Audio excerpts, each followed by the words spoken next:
Heck yeah, man. Thanks for having me on. And you know what? I apologize if I cough at some point. I'm a little sick, but want to make sure I talk to you. So Hey, it's all nothing good. My contagious, nothing contagious by Zoom. So yeah, my daughter, I woke up at 2 a.m. this morning. My daughter was sick. So oh, it's going around, man. you know, let's start there. And I got a chance to see next week's episode, and you talk a little bit about why you're doing this. That your family's so important. You want to be able to spend more time with them. And does doing this, does that keep you a little bit more centered as opposed if you were out some single guy out there and you didn't have any other things going on? Does that keep you a little bit more focused on what you need to do?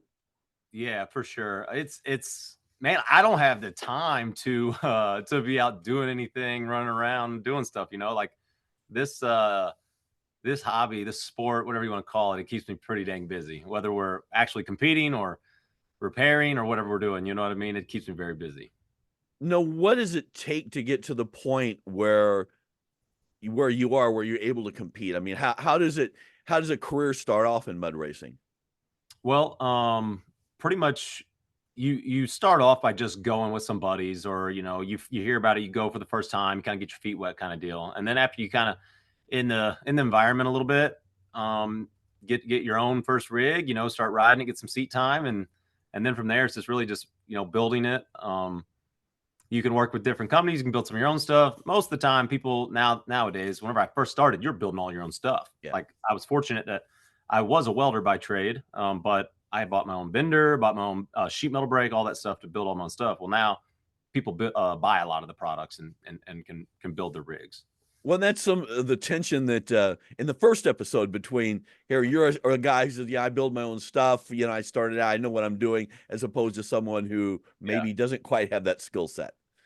Yeah, and you know what? I welcome everyone, you know what I mean? All walks of life, however they get there is great. I'm just glad they're there and they're a part of it. But man, this guy, he just really just throws his money around and runs his mouth a lot. So it just rubs me, rubs me wrong.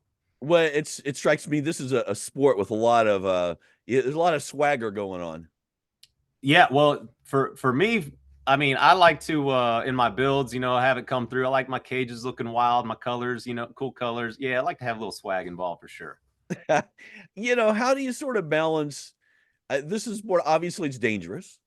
And like you said, you were trying to build your brand, so you want to do stuff that's memorable. But like, how do you balance that with doing something that really you shouldn't be doing, or is a little bit more dangerous than you should be taking on?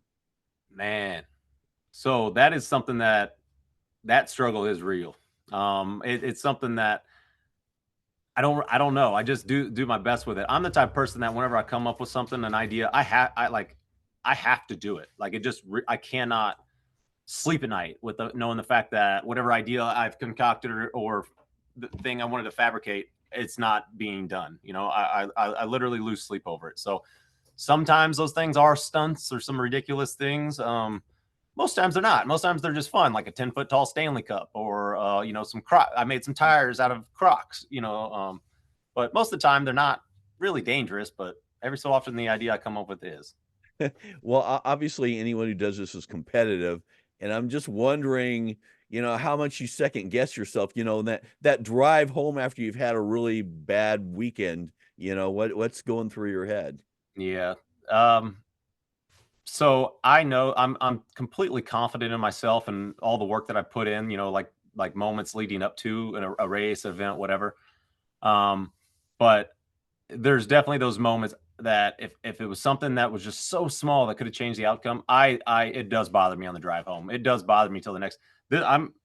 I raced this last weekend down in Texas, and I did not win, and I am chomping at the bit to go this weekend because I've got to get a win. Now, that one of the things that gets mentioned is that you're starting to see more women in the sport, and that's fairly new. It sounds like. What's that like? Does that change the dynamic of the races any? It doesn't change it for me whatsoever. I'm treating all my competition equally. They're all getting it. So I want to beat them all. But no, I love seeing it. I absolutely love seeing it. They bring a whole new side of it to the industry. They really do. They got I will say this: a good friend of mine who helps me build the rigs and keep them all together. He anytime he builds a rig for a female, they just go crazy. They're shared everywhere. They're liked everywhere because the colors are cool, and it's just there people. And it's not just me that loves seeing them. I mean, people are excited to see all the women that are in this sport.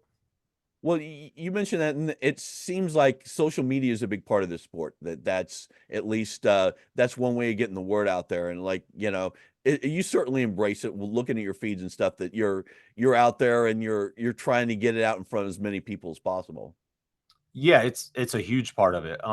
Because yeah, we do go and race and compete for money, and but this is a very expensive sport. Just even if you go and win, and let's say you win $10,000 this weekend, that's great. But you take some damage onto your rigs. You got to you all the travel expenses that you have. I mean, I went and ran a race in California. I had $5,000 in just fuel alone. So that didn't count all the spare parts, all the spare tires, the tires I blew on the trailer on the way there. You know, there's a lot of expense. I mean, we're privateers at the end of the day. We're funding all this stuff ourselves, and whatever money, hopefully we bring home that weekend, most of the time doesn't cover the bottom dollar. So that's where the social media comes in, and the sponsorships, and the ad revenue, all that stuff. Really, that's where the difference is made. Are you seeing more national sponsors come in? Yes, so the show is definitely going to help that a lot, but the social media presence is that. I mean, whenever we go out or whatever, we're seen by I don't know 20,000 people to 2,000 people, just depending on how many people are there that event. But when you go and you put that video online and it's seen by millions, you know what I mean? That's when the bigger sponsors and the more help come.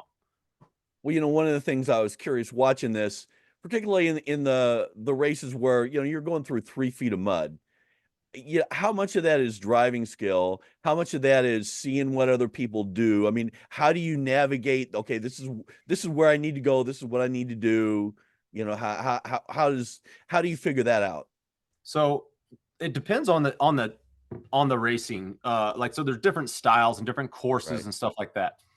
A lot of your like just straight line, kind of like in episode one, the first race we do. Yeah. That is to be honest with you, it's 100% machine. There's Yeah. just no way around it. If your rig is just overall faster, you got a much better chance of winning. Now, if you take you could give a guy a fully built out rig, and then a guy in a stock machine, and then take it to a course more like the battle course. It's a pretty level playing field because you really got to drive. So Yeah. depending on the style of racing, it kind of depends. But for the most part, if it's not straight, there's a lot of driver involved. You know, um, you mentioned just everything being self-funded and stuff, and one of the stories in the show is you have someone who was in an accident that took him out for 2 years, and I suspect that that's definitely something, not just the pain of having an accident, but if you have an accident, that's all out of your pocket. That could be an Yeah, injury that knocks you down forever, and there's no insurance that's going to cover that. that's right. Yeah, there's definitely a risk involved with what we're doing, to say But the least. do you and your wife have those discussions at times about, this maybe wasn't the best thing for you to do? What if you hurt yourself? Or, it seems Yeah, like she's pretty strong-willed. she is. And she knows that this is some sort of weird sickness that I have, that I just love this. I mean, like, it's the side by side stuff. It's the content we make. All of it. It's the lifestyle we live, and we enjoy it. I was a millwright for 15 years before this, and I risk my life every day, whether it was hanging out of a crane basket, or whatever, welding and working in mines, whatever it was. It's just now it's a little bit of a different risk. Well, certainly one of the things that makes this sport great for TV is, you have a lot of fans who aren't exactly the most quiet, soft-spoken people in the world. There's a lot of alcohol involved. I don't know how many other sports you go to and you'd see the one that stuck with me is the guy in the American flag thong, which I'm not sure I really needed to see. So, Yeah, yeah, yeah. but it There- certainly seems like it makes it like a fun atmosphere. How do you keep that from distracting you, though? well, fortunately, most of that nightlife stuff happens, after the races. It Yeah. is kind of when everybody kind of lets their hair down and hangs out and parties and we have a good time. But um, and it doesn't really distract me just for the fact that win, lose, or draw. I mean, we're gonna do this. We're gonna do that afterwards. Yeah. It's just that is what I of course like. I'm not gonna lie, it's my favorite part of it is getting to hang out with everybody. I mean, like sometimes it might be a couple months till I go back to Texas. So it's good seeing that crowd again. But we're gonna do that, win, lose, or draw. So doesn't distract me too much really.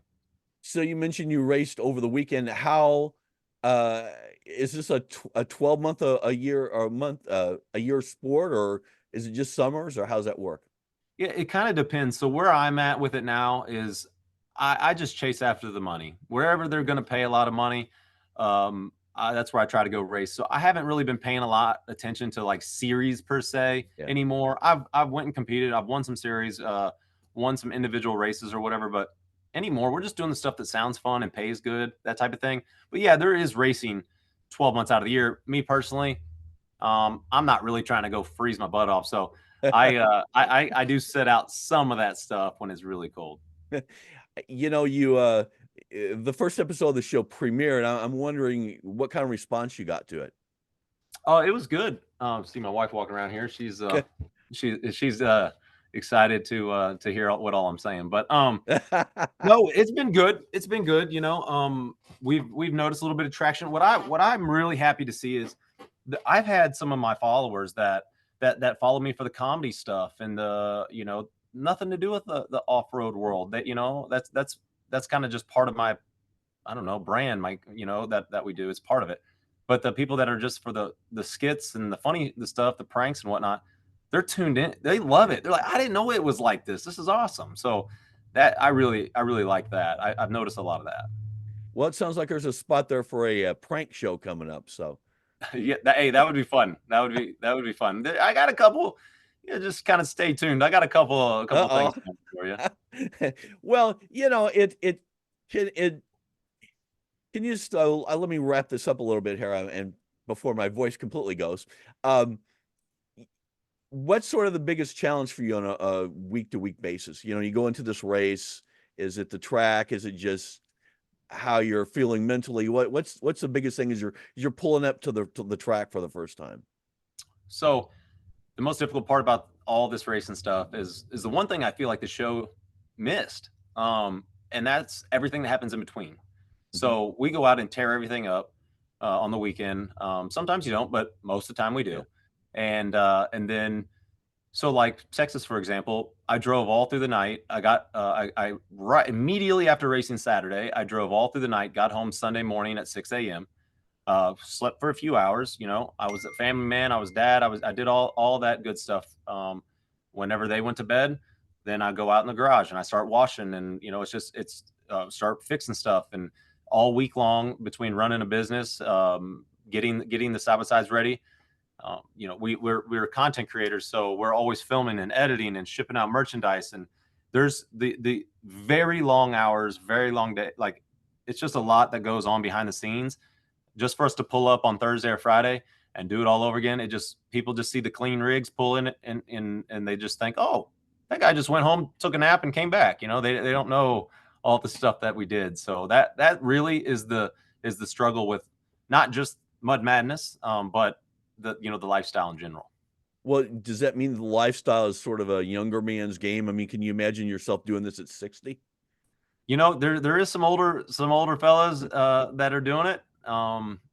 And they I man, I'm not saying it's impossible. I would probably need a little bit more help, I mean, but I feel it. So I don't know. I can't speak for those guys.